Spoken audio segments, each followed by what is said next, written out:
We also have a case study that we want to do as a little exercise with you guys, just to get you, again, a little bit of a flavor of how we work with this. This is the case study that's there in front of you on the table.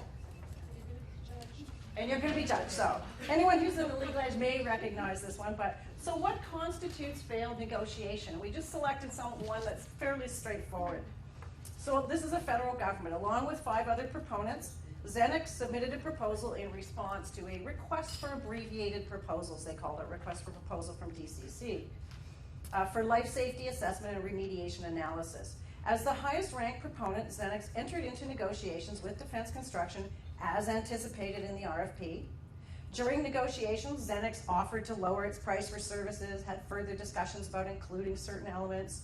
Following these discussions, months passed, with Xenix hearing nothing from DCC. So we're having these discussions, we're negotiating, then all of a sudden dead silence.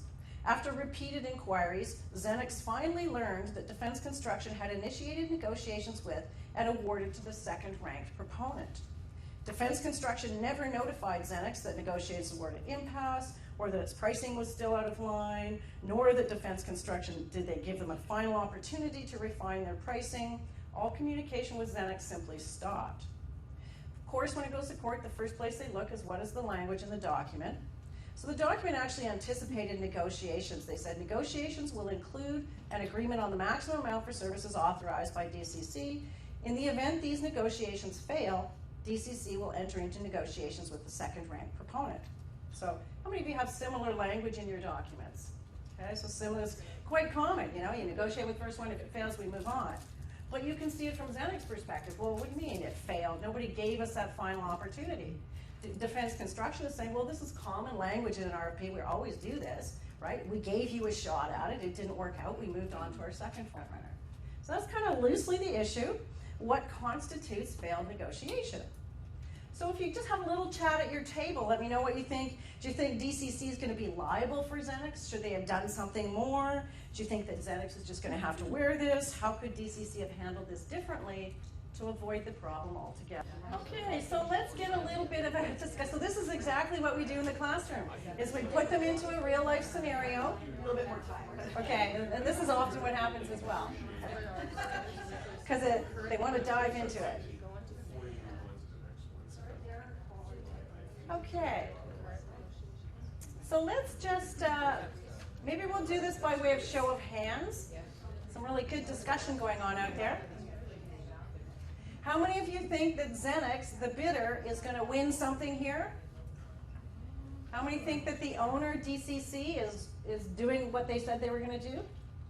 Okay, most of you not putting up hands. They do. They used to say that this is what they were going to do, but one of the things I was thinking is they didn't set out any rules for negotiating. Didn't set out any rules for negotiating. And this one was a bit of a surprise for me, because I've seen that kind of language in RFPs all the time. It went to, and Ewan's just handing out sort of the answer, if you will. It went through the Canadian International Trade Tribunal, because of course federal government procurement goes through the Trade Tribunal here.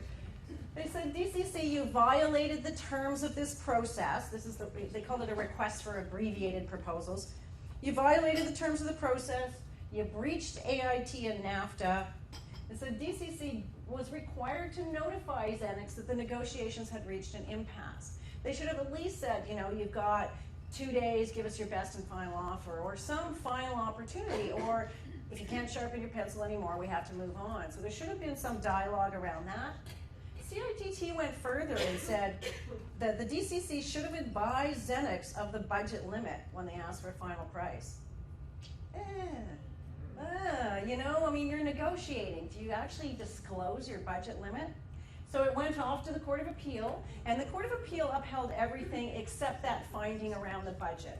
They said no duty to disclose your budget. That eliminates the whole purpose of a negotiation, really. So they said CITT went too far in finding that they should have disclosed their maximum budget, but left Xenix in the dark as to the status of contract, damages payable to Xenix for loss of profits. So again, a small case, but an important one. If you're moving more in the direction of negotiations, and I think most of us are, define your process. Or even if they didn't define the process, common courtesy would say, give Xenix that final opportunity. Hey, you got 2 days to sharpen your pencil. Something like that. Better yet, build in a process, because this is, again, a fairly straightforward case that wound up going through 2 levels of review and damages payable there.